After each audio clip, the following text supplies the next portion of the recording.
ಇದು ಖರ್ಜೂರ. ಇದನ್ ತಿಂದು ಇದ್ರ ಬೀಜವನ್ನ ಏನ್ ಮಾಡ್ತೀರಾ, ನೀವು ಬಿಸಾಡ್ತೀರಾ. ನೆಕ್ಸ್ಟ್ ಟೈಮ್ ಈ ತಪ್ಪು ಮಾಡಬೇಡಿ. ಇದರಲ್ಲಿ ಏನೆಲ್ಲ ಬೆನಿಫಿಟ್ಸ್ ಇದೆ, ಇದರಿಂದ ಏನ್ ಮಾಡ್ಬೋದು ಅಂತ ನಾನು ಹೇಳಿಕೊಡ್ತೇನೆ. ಅದಕ್ಕಿಂತ ಮುಂಚೆ ನನ್ನ ಪೇಜ್ ಫಾಲೋ ಮಾಡಿ. ಸೊ ಈ ಸೀಡ್ಸ್ ಇಂದ ನೀವು ಏನ್ ಮಾಡ್ಬೋದು ಅಂತ ಹೇಳಿದ್ರೆ, ಇದನ್ನು ಚೆನ್ನಾಗಿ ವಾಶ್ ಮಾಡಿದ ನಂತರ ಒಂದು ಕ್ಲಾತ್ ಅಲ್ಲಿ ಡ್ರೈ ಮಾಡಿ. ಇದು ಡ್ರೈ ಆದ ನಂತರ ಒಂದು ಪ್ಯಾನ್ ತಗೊಂಡು ಅದನ್ನು ರೋಸ್ಟ್ ಮಾಡಿ, ಅಥವಾ ನೀವು ಬೇಕ್ ಕೂಡ ಮಾಡಬಹುದು. ಇದು ಬೇಕಾಗಿ ತಣ್ಣಗಾದ ನಂತರ ಇದನ್ನು ಮಿಕ್ಸರ್ ಗ್ರೈಂಡರ್ ಅಲ್ಲಿ ಪೌಡರ್ ಮಾಡಿ ಒಂದು ಏರ್ ಟೈಟ್ ಜಾರ್ ಅಲ್ಲಿ ಸ್ಟೋರ್ ಮಾಡಿ ಇಡಬಹುದು. ಸೊ ಇದರಿಂದ ನೀವು ಏನೆಲ್ಲ ಮಾಡಬಹುದು ಅಂತ ಹೇಳಿದ್ರೆ, ಟೀ ಹಾಗೂ ಕಾಫಿ ಮಾಡಿ ಕುಡಿಬಹುದು. ಮತ್ತೆ ನೀವು ಸ್ಮೂತೀಸ್ ಮಾಡಿದಾಗ ಅದರಲ್ಲಿ ಆಡ್ ಮಾಡಿ ತಿನ್ಬಹುದು.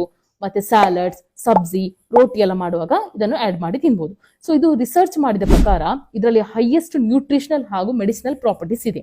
ಇದರಲ್ಲಿ 70% ಅಷ್ಟು ಫೈಬರ್ ಇದೆ. ಇದು ನಿಮ್ಮ ಗಟ್ ಹೆಲ್ತ್ ಮತ್ತೆ ಡೈಜೆಷನ್ಗೆ ತುಂಬಾ ಒಳ್ಳೆಯದು.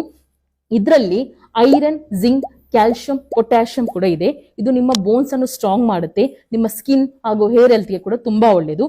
ಇದರಲ್ಲಿ ಆಂಟಿ ಆಕ್ಸಿಡೆಂಟ್ಸ್, ಫ್ಲೆವನಾಯ್ಡ್ಸ್ ಹಾಗೂ ಪಾಲಿಫಿನಾಲ್ಸ್ ಇರೋದ್ರಿಂದ ಹಾಗೂ ಪೊಟ್ಯಾಷಿಯಂ ಇರೋದ್ರಿಂದ ನಿಮ್ಮ ಹಾರ್ಟ್ ಹೆಲ್ತ್ಗೆ ಕೂಡ ತುಂಬಾ ಒಳ್ಳೆಯದು. ಮತ್ತೆ ನಿಮ್ಮ ಬ್ಲಡ್ ಶುಗರ್ ಅನ್ನು ಕೂಡ ಕಂಟ್ರೋಲ್ ಅಲ್ಲಿ ಇರುತ್ತೆ. ಅಷ್ಟೇ ಅಲ್ಲ, ಇದು ವೆಯ್ಟ್ ಮ್ಯಾನೇಜ್ಮೆಂಟ್ ಗೆ ಕೂಡ ತುಂಬಾ ಒಳ್ಳೆಯದು. ಸೊ ಈಗ ಇದರ ಬೆನಿಫಿಟ್ಸ್ ನಿಮಗೆ ಗೊತ್ತಾಯ್ತಲ್ಲ. ಸೊ ഈ വീഡിയോ ಈಗ ആദർശ് എല്ലാവരും കൂടെ ഷെയർ ಮಾಡಿ. നമ്മുടെ തണൽ മരമാകുന്ന പിതാവിനെ പലരും കാണുന്നത് ഒരു ATM കൗണ്ടറിനെ പോലെയാണ്. പണം കായ്ക്കുന്ന മരമായിട്ട് മാത്രം പിതാവിനെ കാണുകയാണ്. അവസരായി അധ്വാനിക്കാൻ കഴിയാതെ വാർദ്ധക്യത്തിലേക്ക് എത്തുമ്പോ, പണമില്ലാതെ വരുമ്പോ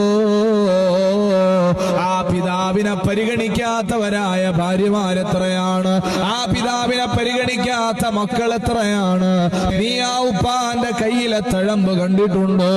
അവരുടെ നെറ്റിയിലെ ചുളിവ് കണ്ടിട്ടുണ്ടോ? നിനക്ക് ദേഷ്യം വരുന്ന സമയത്ത് നീ അവരോട് കയർത്ത് സംസാരിക്കുമ്പോ അവരുടെ ആയുസിന്റെ അധ്വാനത്തെയാണ് മോനെ നീ ചോദ്യം ചെയ്യുന്നത്. അവർ ദുനിയാവിൽ നിന്ന് പിരിഞ്ഞു പോയിട്ട് കബറിലേക്ക് പോയി കിടക്കുമ്പോ ആ കബറിന്റെ ചാരത്ത് പോയി നിന്ന് പൊട്ടിക്കരഞ്ഞതിനേക്കാളും പുണ്യമുള്ള അമല് അവര് ജീവിച്ചിരിക്കുന്ന സമയത്ത് അവരുടെ മുഖത്ത് സന്തോഷം കൊടുക്കലാണ്.